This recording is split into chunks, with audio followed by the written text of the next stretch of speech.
Hello, BookTube. Well, a bunch of us piled into the big red truck and went out for some Sunday shopping here in Vermont. Went to a whole bunch of different places, and as a result, I have things to show you that we can break up into three groups. Much like Caesar's Gaul, we will divide this into three parts. It was a lovely, beautiful day. Uh, Vermont is pretty anyway, but there's a light coating of snow on the ground. It was cold, but not unworldly, oppressively cold. Bright, bright blue sky. And in addition to that, uh, it was a mighty good date on the calendar. January 30th is a mighty good date, mighty fine date. Uh, because of the beautiful weather and maybe also because of the date on the calendar, I decided to treat myself. So the first place we went was BAM. It was Books A Million. Fantastic retail bookstore just across the border in New Hampshire. They welcome Frida, or at least they tolerate her, so I'm allowed to walk around with her, and they have a really good selection of books. It's broad and deep and varied. They're one of the only retail bookstores that I've been to in the last 20 years that still has a horror section, a Western section, a generous remainder section, and a fairly good-sized little corner for magazines. And ordinarily when I go to Books A Million, I look only at the remainders because that's specific from store to store. I worked for a long time at the Barnes & Noble, which is another retail chain bookstore in Boston. I worked there long enough to have a lifetime employee discount. So ordinarily when I'm at BAM, I don't buy things that I see, books that I see on the shelf because it's insane. The employee discount that I get at Barnes & Noble is hefty. I could just make a note of the book, and I don't need any books at all. I could just make a note of the book and get it when I'm back in Boston. But today, on January 30th, I felt like treating myself. So I got three things at BAM. The first was this thing. It's a UK trade paperback. I'd be willing to bet that Jason Harrigan already has this thing in his collection. Just came up we were mentioning just the other day, a crappy book about Jack the Ripper. Here I found one that I have not read. This is by Rupert Matthews, and it's called Jack the Ripper's Streets of Terror. And the subtitle is Life During the Reign of Victorian London's Most Brutal Killer. But I don't think, a book this size, I don't think this is a sweeping sociological inquiry. I think this is just a book about the Jack the Ripper case. I don't think it's going to do much about life in the reign of Victorians. I don't think this is going to have much to do with what 1888 was like anywhere else, anywhere in the Victorian Empire. I think it's just going to be about Jack the Ripper, and it's a pretty thing. And I have a passionate interest in Jack the Ripper. I've read lots and lots of books on the subject. So I grabbed that. And then that was a remainder. That was just a few dollars. But then I got two new mass market paperbacks. I bought mass market paperbacks in a retail bookstore, which is, I thought it was a little odd when I was doing it, when I was following the impulse to do it because of, it's like Hyde Cottage all over again. Because of the date on the calendar, I followed just an impulse. It was only later that I realized that on this particular date on the calendar, I ordinarily do treat myself by buying books, mass market paperbacks, in bookstores.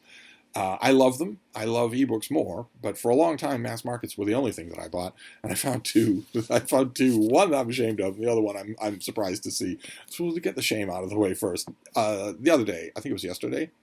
Time blurs together up here, but I think yesterday we had a live stream. Mark Richardson, who's my host here, Richardson Reads, we had a live stream with Sean D. Stanfast, another booktuber, heavy into science fiction, heavy into vintage movies.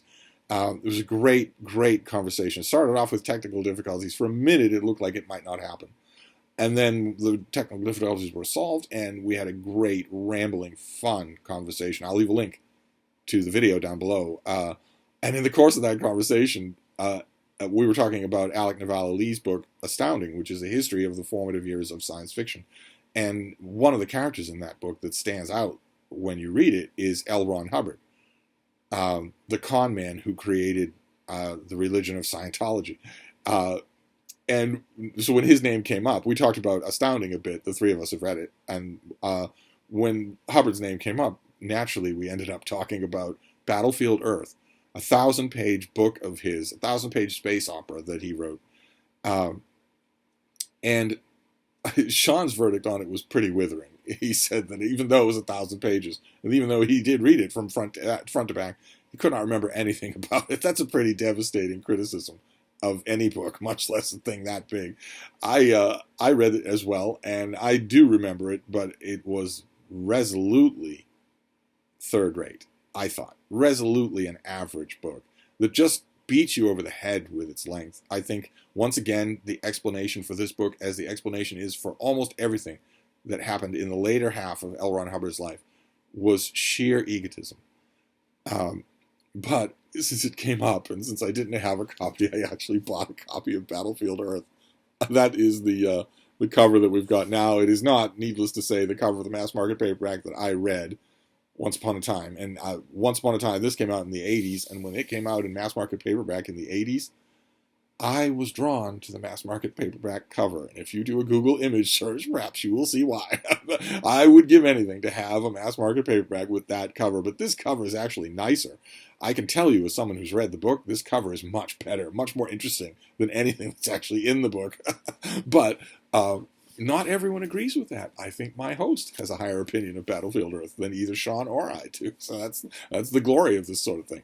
And then this next one, the other thing that I got at BAM on this particular date on the calendar is J.R.R. Tolkien. I was looking at the Tolkien section. The fantasy and science fiction wall at BAM is incredibly good, just incredibly good.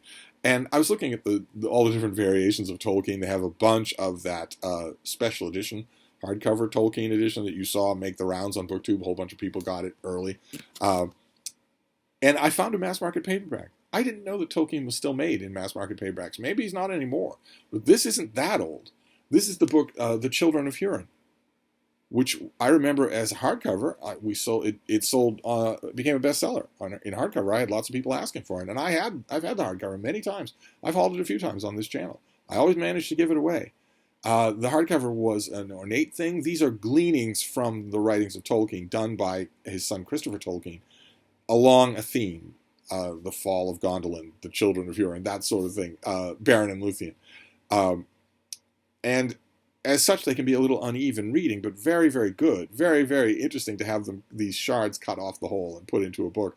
And the hardcover was illustrated by Alan Lee. It amazed me to see that this mass market paperback is also illustrated by Alan Lee. You get the full color illustrations in this book. All of them. They're not scattered throughout the text. Instead, they're inserted in the middle. But fine by me. So this was an amazing thing to see. It follows a pattern at Books A Million. They always manage to surprise me in a pleasant way. They always manage to please me. So that was one place that we went on this day where I treated myself. We also went to the comic shop. Right next to Books A Million is Newbury Comics that is really, really good. It's a big, broad, open space. One level, thankfully. My Newbury Comics is on 2 levels. You have to go up the stairs to get to the comics. And also with a great staff. The staff for the comics section really know comics, and they like to talk about them with you. So we went in there, and Frida screamed at anybody who wasn't petting her, because that's, a big mistake.